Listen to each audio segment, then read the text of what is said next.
mentally or physically. Success can be defined as getting up one more time after you've been knocked down over and over and over again. I want to welcome everyone to Triumphant Moments, where we highlight significant moments in life that are beyond the surface to encourage, inform, and inspire people to triumph over their life challenges. Today with me, I have Mr. Solon Phillips. He is a partner of the General Litigation Group at Remus Enterprise Law Group, which is an experienced legal group professional with extensive experience working in law group firms while devoting much of his spare time in volunteer work and public service. Mr. Phillips, how you doing this morning? I'm doing great. Thank you for having me. Mr. Phillips, I really appreciate you taking our time to come here on the show. What we want to do is let's go ahead and dive right into it. First and foremost, what made you get into law initially? What made me get into law? Initially, I was actually a pre-med student. Okay. I was organic chemistry, biology, all in the sciences. And then while I was waiting for acceptance into either UAB in Alabama or GW medical school, I took a job at a law firm in DC. Okay. And once there, and I started to talk to the partners and I saw the type of work they were doing, I made the career change, and rest is history. Okay. Well, I tell you what, with that said, now, what type of law do you specialize in, or is it kind of across the board? Where do you specialize in as far as in legal assistance? It's across the board. Attorneys, especially in certain jurisdictions, they're not allowed to say they specialize in anything. Oh. They concentrate on certain areas. My area of concentration is litigation across the board, family law. I do some civil rights, contracts, and real estate. Okay. Now, as far as particularly with the family law, how much experience do you have in that particular section? That area I probably have the most experience. I've been doing ever since law school, actually. I went through my own divorce and custody battles, and so that's always been a prized area of law for me. So there appears to be a misconception surrounding fathers and the legal system. So what I wanted to ask you is, do fathers have as much rights as mothers in general? Because there seems to be a misconception out there that mothers have the dominant rights. Oh, yeah. I mean, whenever a child is born, it takes two, right? It takes a mother and a father, and both of those parents have equal rights. They share equal rights on all platforms. So with that said, what are some common misconceptions about fathers' rights that you've ran into during your time in court? Well, unfortunately, fathers think whether it's society has created this narrative that fathers don't have rights. I've had clients who walk into it thinking that they don't have equal rights, that it's some sort of privilege if they can just see their child. And that's not the case. They can see, spend time with, have shared custody, make shared decisions. They can do everything that the mother can do. There's nothing different just because the mother is the mother. The father is the father, and he has every right that she has. Now, if they go to court and it's found that one of the parents, be it the father or the mother, is not fit or not as fit as the other parent, that's when the law will step in and say, hey, this parent should be given primary residential custody or sole legal custody. But before that decision is made by a court, both parents stand on equal ground. Now, tell us something about Remus Enterprise Law Group, and is this an area that y'all can assist people in general, fathers and mothers, but particularly right now we're talking about fathers. But tell us more about Remus Enterprise Law Group. Yes, Remus Enterprises Law Group is a firm based in DC, but we have attorneys in several states. Alabama, D.C., Maryland, Washington State, and soon to be New York. And we specialize, well, not specialize, we pride ourselves in storytelling. We believe that in every situation, people love stories, right? That's why Hollywood always does so well. And every client has their own story. It's not a fake or fiction story, it's a true story. And our attorneys are able to relay their story in a way that's persuasive and convincing, whether it be to a judge or a jury. And as the great president said, whoever tells the best story wins. Wow. That's our motto at Remus Enterprises. Well, let's get a little bit of background here as far as education-wise. You graduated from American University, Washington College of Law? Yes, sir. Could you give us a little word of your experience there? It was great. The school is located in Washington, D.C. I enjoyed the staff. I enjoyed my time there. Most people would say that they hate law school. I loved law school. Wow. Every class, every subject fascinated me. Now, what also needs to be known is that you are a father. Could you tell us about your experience being a father while in law school? Yeah, that was very tough. It was very challenging. It's why I focused my attention on family law, because during the time I was very young, when I was in law school, and my then wife thought that she was actually too young to be a mother or a wife. So I was left with the two kids, and trying to go to any school as a single parent is challenging, much less law school. But, you know, God was good and I made it through.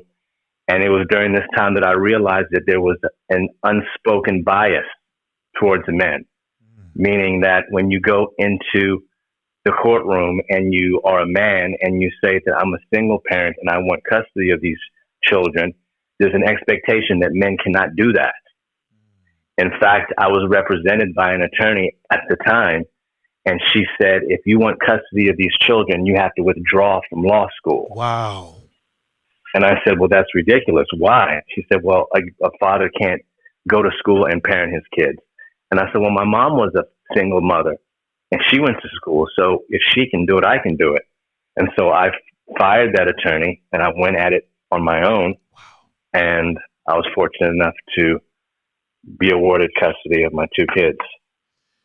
If you could just help our listeners tap into the mentality that you had during that time to push through, during that struggle and those challenging times that you had, you know, having your kids and not necessarily having everyone agree with your efforts of, you know, obtaining your law degree and, you know, having young kids at the same time. What was your mentality? What was going through your head to help you push through?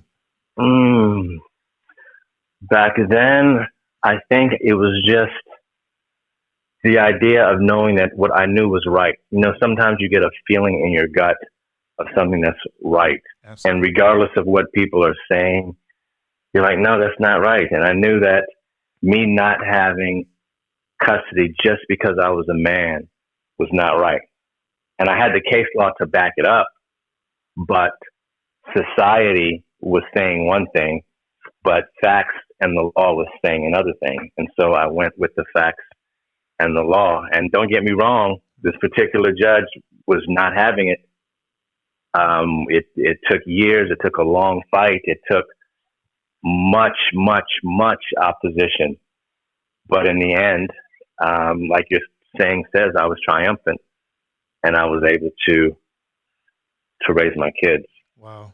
Could you, being a great father yourself, could you shed some light on your perception of the emotional challenges that can come with just being a father and fatherhood? Well, I was fortunate enough to have a boy and a girl, and the two sexes are totally different because as a father having a son, you know, you could relate better to someone that you're familiar with. I was a boy once, right? So I could relate to my son as a young man, as a boy coming up. Right. You know, we could play sports. You know, I know what it feels like to fall and get hurt and bounce back up. With the daughter, it's a little different. Not a little, a lot different. There's certain things. There's certain things that she experiences as a 10-year-old, as a 13-year-old, as a 16-year-old that I have no clue. And, little things like getting her hair done. Wow. Some fathers who can do that, hey, I take my hats off to you. One shout out to the fathers that can do the hair. Yeah, shout out. That is no joke. But that was something that I never learned how to do. So I would have to go and, ask people that I knew, which I didn't want to burden them, or take her to the hair salon and, just work with it. But it's challenging, and there's so many challenges. But then there's joys too, having those two with me. And now they're adults. My son is 24. My son is 25. My daughter's 21. So the joy is there. Now, every situation with a child is not the same. You can't just take a formula and plug it into every situation of a child. Boy or girl, it's different attitudes, different temperaments, and different dispositions, and just different talents. So with that said, could you provide some tips that you felt were helpful engaging with your children in a positive sense that worked for you? Just trying not to mold them into what you would want them to do or be. Oh, wow. Great point. I think a lot of parents, they have great expectations for their children, and it's based on their own past experiences. And they fail to realize that their child is experiencing their own new experiences, and they're their own person. They have their own DNA, which even though they may share some of those traits with you, they have their own unique traits. And with my son, I wanted him to be an athlete. I wanted him to do basketball. And he made the decision at 19 to go into the military. And I was thinking, where in the world did that come from? We don't have anybody in our family in the military, But it was his decision. And having to support your child when they do something that was not on your to-do list, right? It could be humbling. Well, with that said, was there ever a moment that he showed interest in what you were doing as far as your career choice, your profession? Was there ever a moment that he showed some interest in that? Never. Oh, wow. My daughter had interest, and she was pre-med when she started college, but then she changed to accounting, and that was a shocker again. But as a parent, you have to bite your tongue and say, okay, if this is what you want to do, I support you. Now, your daughter had an opportunity to attend college. How was being a parent from that distance? How challenging was that? What are some ups and downs that you think you might have experienced? Still being a father, but she's not in the same state as yourself. And so there comes the difference with males and females. Okay. With a boy and being a male, I feel more comfortable with him going out into the world. I feel more at peace because he's a guy. He could get himself in trouble, but by the mere fact that he's a guy, there's an expectation, whether it's a false expectation or not, that he's better equipped to take care of himself. When you have a little girl and you're used to seeing her, literally, I used to carry her around in my palm of my hand. Now she's away and she's 18. In my mind, I'm still thinking she's just precious rose. Right. And so to know that she's around other 18-year-old guys, being a guy that was once 18, I know the mindset of these people. And she's around that. Right. And I'm not there to say, hey, watch out for that one. Watch out for this one. It could be. That's where you have to have faith, and you have to just say, you know what? She can do it. She can handle it. Was there ever a pushback where you started noticing that she wanted to kind of be isolated. It was no lost love, but she just wanted to be a little isolated from dad. Like dad wasn't as cool, or was there ever that type of vibe? Well, I think before she went away to college, when she was still here at 16, she would start, push back, saying, let me do this, let me do that. Or she would be more secretive. And I didn't want to dig more because that would just cause her to be more secretive. I wasn't one of those parents that would be looking at her text messages on her phone. Right. If I had a wife or a mother was there, we could do that, because, a mother doing that to a daughter is different than a father doing it. Wow. So I think being a single father to a female, I think she was allowed to get away with more just because of the sex difference. Oh. Like for example, I'm big on fitness. Right. And I'll have my son go to the gym. We'll go to the track. No excuses. But my daughter, when she was 16, we go to the track. I was like, come on, let's go. She'll say, I have cramps. I'm like, so come on, let's go. You don't understand. One time she literally laid on the street. Right. I'm like, what is wrong with you? You don't understand. I'm like, all right, go back inside. You're right, I don't. It almost sounds as if just like kryptonite to Superman, that they have that ability to make you just kind of, Yeah. I mean, they have that advantage of saying you don't get it. Whereas if her mother was there, her mother could say, oh, I have cramps all the time. I still go. Come on, let's do it. Boom, right there. I can't say that. And see, that is another area, another section of life's challenges. You ultimately became a single father, and it didn't necessarily start off like that, but you became a single father. So the actual transition mentally for you, I can imagine that was challenging. Yeah, it definitely was. And one thing that I'm seeing in the court system now is that there are a lot of men stepping up wanting that challenge. Wow. And at one point in time, the narrative was men are running from that. We hear the expression, wow, a deadbeat dad, meaning that the dad is dead to the child. But now I'm having people come to me saying, hey, I slept with this lady. She had my baby. I want to be in that child's life. And I would tell them, I say, hey, well, if you open that door, there might be child support issues. There might be a lot of, I don't care. I want it. That poses another question here. One, what do you think has caused that uptick? I mean, I see the times that we're in right now, but what do you think has caused that uptick in fathers saying, okay, no, let me step up to the plate. Let me get some more time. I don't know. I don't know if it might have always been there. And the narrative, the few men who would say, I don't want it, that's what was pushed out into society. And so society focused on that. But men may have always wanted that responsibility. Wow. That whole deadbeat dad thing might be a myth. Wow. Meaning that there are there's some deadbeat mothers too. But the idea that the majority of men was running away from the responsibility of being a parent, that might have never been. When I was coming up, you're probably too young to remember, but there was this singer called Cheryl Pepsi Riley. She had a song, Thanks for My Child. And in the video... I don't recognize that. Yep, you're right. Go ahead.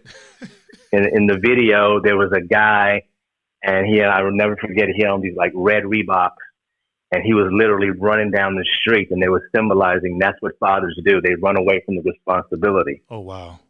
And the song is Thanks for My Child. Even though my man has ran away free, the love I have in my baby is the love I have in me. And the whole idea is that's what fathers do. They run. Wow. I don't think that's true. Some, yes. Right. But not the majority. Right. Yeah. The majority. I need my fathers to really sit back and listen here. I mean, everyone in general, actually, because we could work together to kind of push away the stigma. But there is a perception out here. Let me make it clear. There is a perception.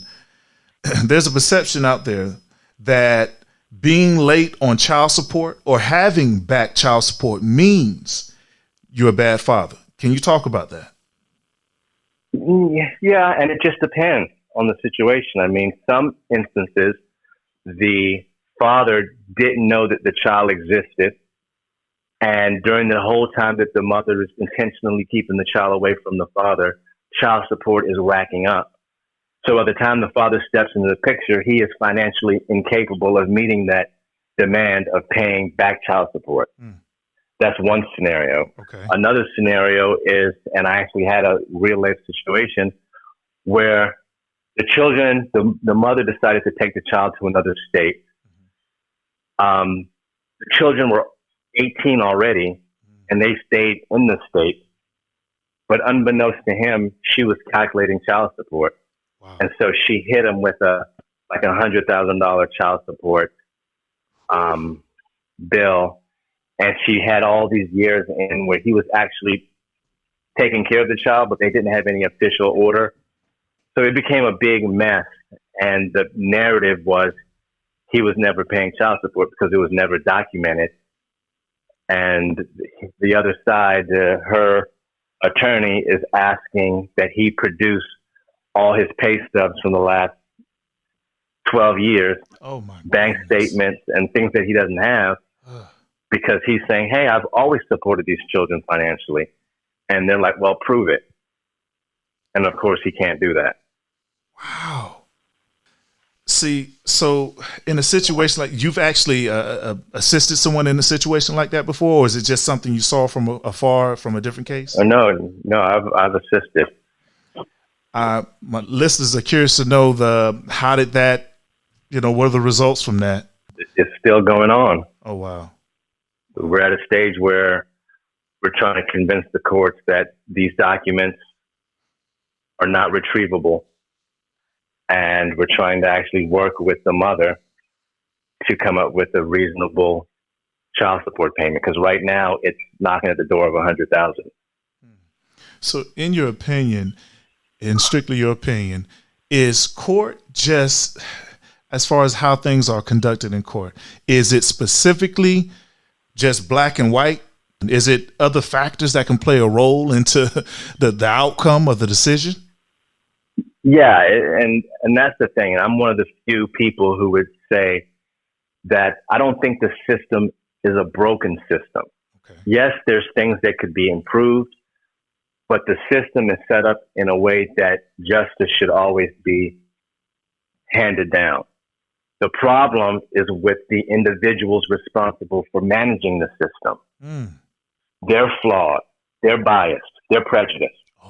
So a judge in a situation like this, they can be reasonable and say, hey, these documents don't exist. Let's talk to the adult children now who are 20, 21. Let's ask them what it was like. How many times did you see the father? And we can get an idea whether or not this father was active financially and otherwise. But if the judge wants to say, no, I want to see documents, then that's on the judge. The judge is not being fair. See, with that said, and to take a little turn of the corner here, you are an African-American male working within the legal system. So do you think that you've ever felt moments that were challenging that might have been due to you being an African-American male, work as an attorney? Yes. Okay. Not so much in the family law arena. Okay. I feel the stigmatism. I feel the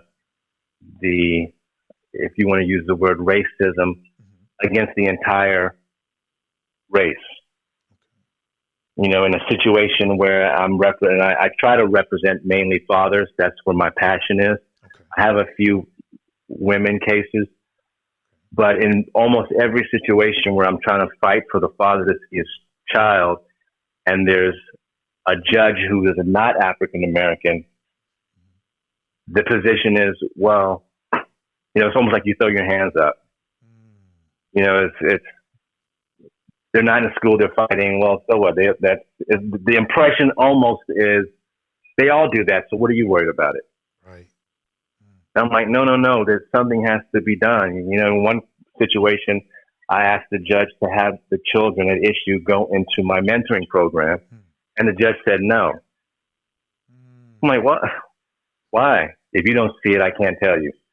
No, you can't tell me because you don't know. Which goes to show, could you tell us more about your mentoring program, Growing Kings? Yes, I have a mentoring program called Growing Kings. It's based in the Washington, D.C. area.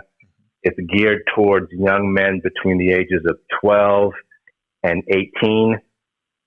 The primary purpose is to teach young African American men how to be respectful to females, whether it's their siblings, whether it's their mother, whether it's their significant other.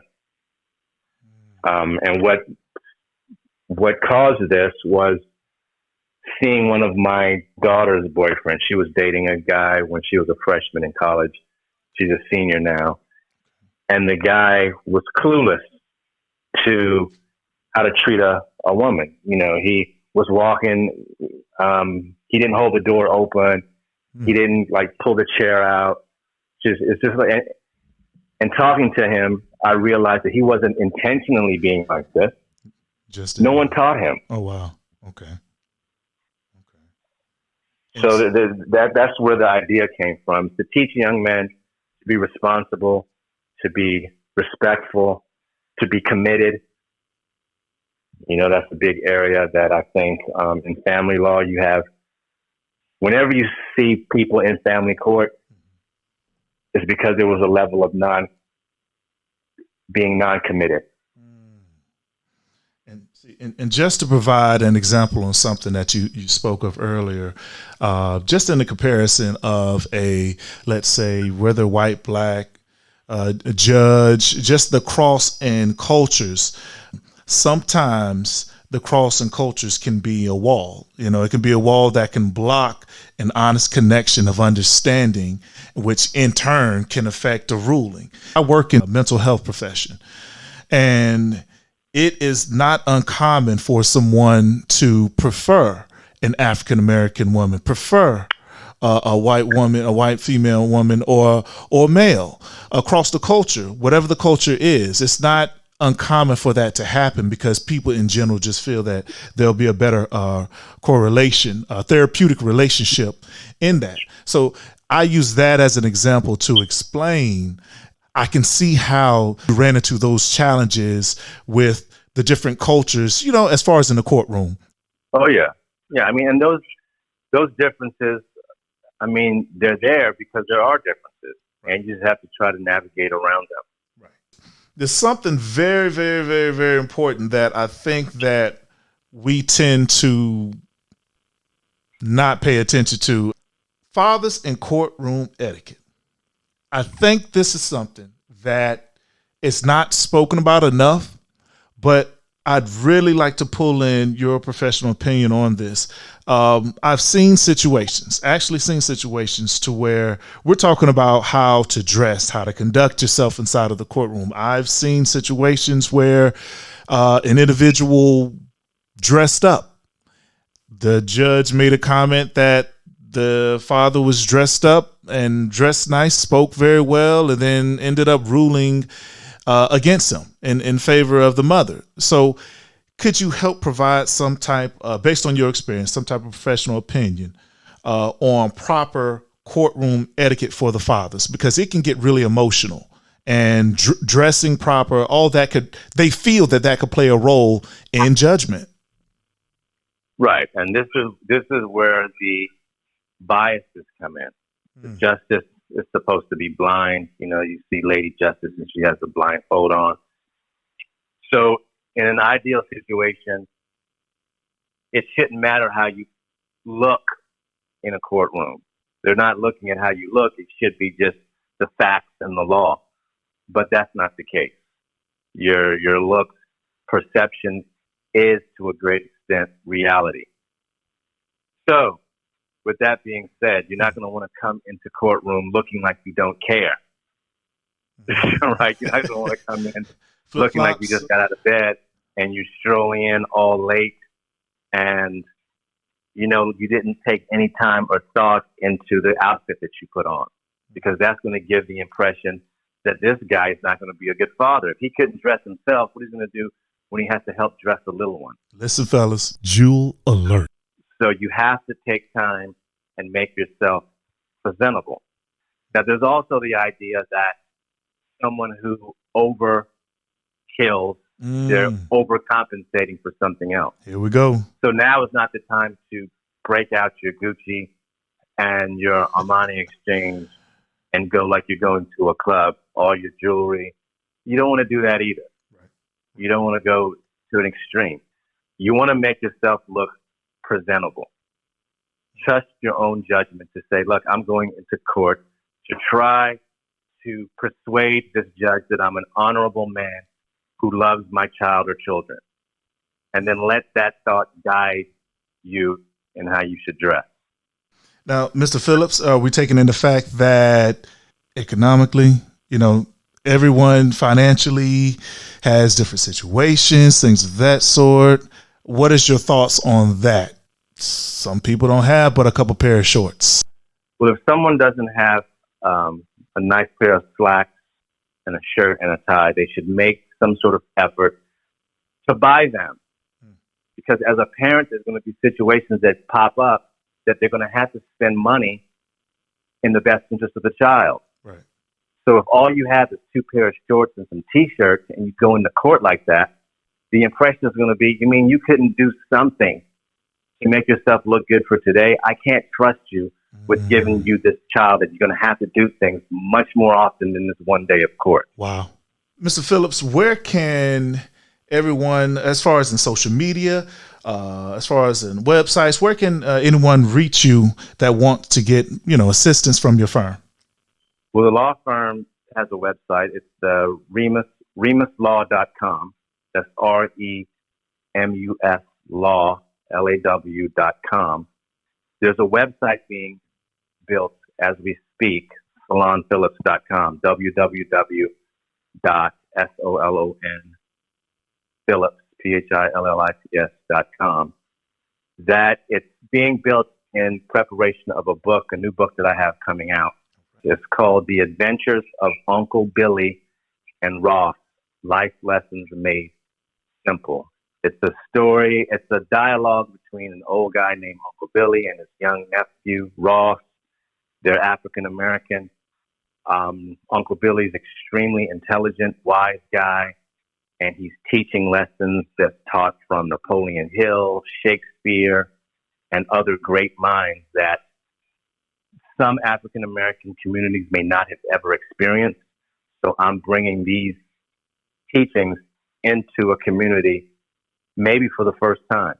There's a portion of the show, it's our slogan here at Triumphant Moments, encouragement for free. So we're asking you to provide some type of encouragement to our listeners right now.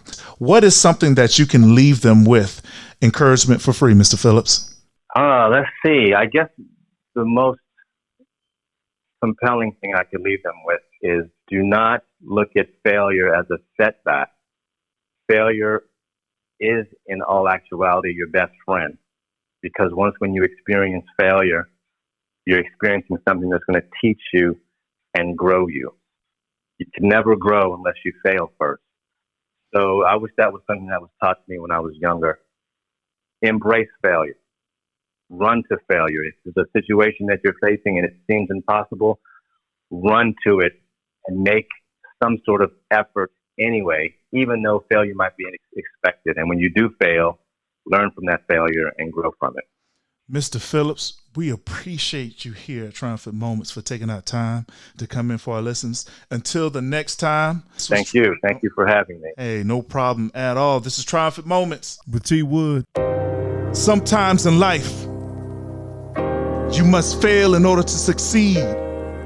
But one thing's certain, you never, ever, ever give up. Triumphant Moments.